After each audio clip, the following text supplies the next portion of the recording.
Hi, everyone. My name is Hannah. I'm going to talk a little bit about the athletic recruiting process.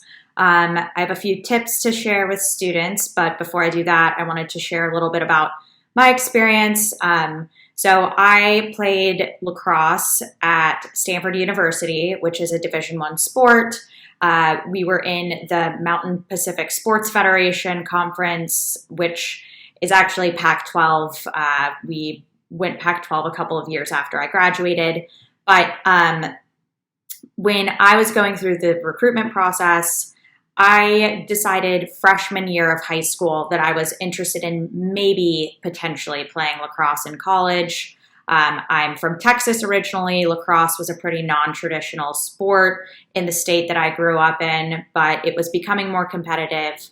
And I spent every single summer traveling with my club team, going to summer tournaments, going to camps at different colleges. That's a great way to get to know different universities, see what it's like to live there for a couple of days, work with the coaching staff and understand what the team value system looks like as well. But when I was getting to sophomore and junior year of high school, I began narrowing down my school list. I was really focused on lacrosse programs that were also at highly academically competitive schools. I cared a lot about academics all throughout high school and college, so that was incredibly important to me. I definitely took the approach of being a student first and an athlete second. And my process was a little bit strange. I was being recruited most heavily by Harvard, Brown, and Stanford a little bit later, but earlier on was choosing between Brown and Harvard. The Harvard coach told me that when I came to camp, I would do my admissions interview and commit to the school. And so I said no to Brown because it looked like Harvard was giving me a verbal offer. But then when I got to the summer camp, that actually didn't end up happening. And the spot that was kind of promised to me ended up getting passed off to a different student, which that type of thing happens in the recruitment process. Like, even if you do verbally commit, it's not actually binding at that point. You have to take into consideration things like whether or not you might get injured or different life circumstances that come into play, as well as the university and the team and what they need at a certain point in time. So that happened this summer before my senior year of college, which was pretty late on the lacrosse recruiting timeline. Different sports like rowing, for example, tends to happen actually in the fall of your senior years when you commit. But for women's lacrosse, it was earlier. And so I kind of got to this point where I didn't have a hard recruitment spot at a specific school. So I thought I was going to just apply early to Harvard and act more as like a recruited walk-on. The coach said I could still play on the team, but they didn't have that guaranteed admission spot for me.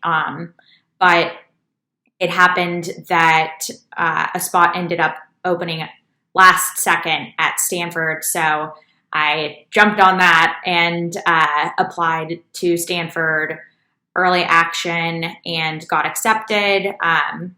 And I think I like sharing my story specifically because recruitment can be messy. It seems like a really great way to get accepted to a school, and it is. And if you're interested, you should do it. But at the same time, there are a lot of unknowns, and you have to be flexible and not close doors too early.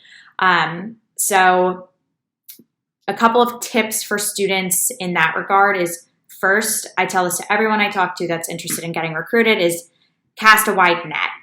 I'd make a massive list of any school you'd be interested in attending and program you'd be interested in playing for, and just start creating that communication with coaches early on in high school.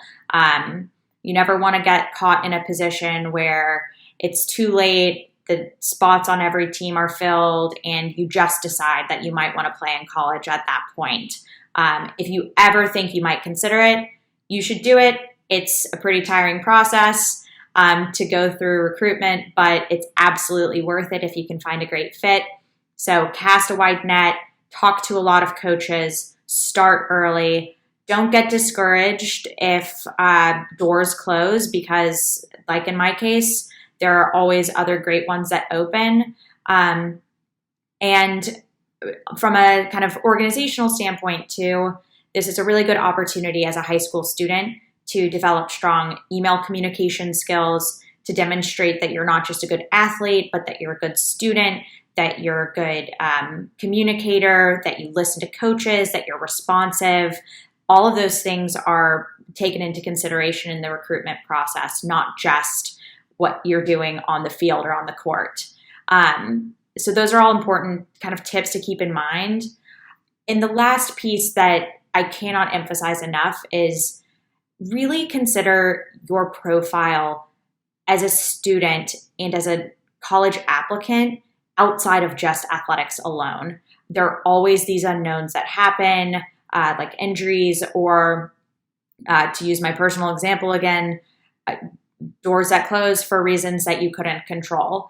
And sometimes you get caught in a moment where you can't just rely on athletics to get you into a program or get you into a school. So really focusing on a strong academic record, that in itself can open doors.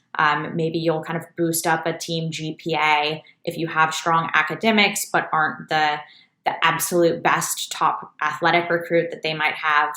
And then also think about what your activities list, what your extracurricular profile would look like if you had to take all of your athletic commitments out of the list. Would you still be a strong competitive applicant for the universities that you're considering if sports weren't a factor?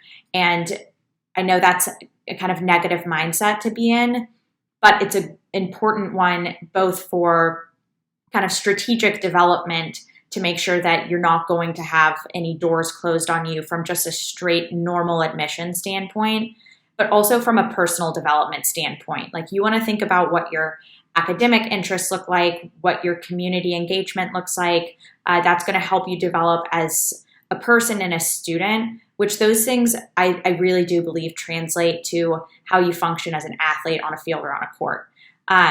So those are just all important things to keep in mind if you're considering the athletic recruitment process. It's definitely grueling. It takes a lot of organization, a lot of time, and a lot of effort. But at the end of the day, if you're able and willing to go through that process, it can open a ton of doors. And I absolutely think it's worth it for students.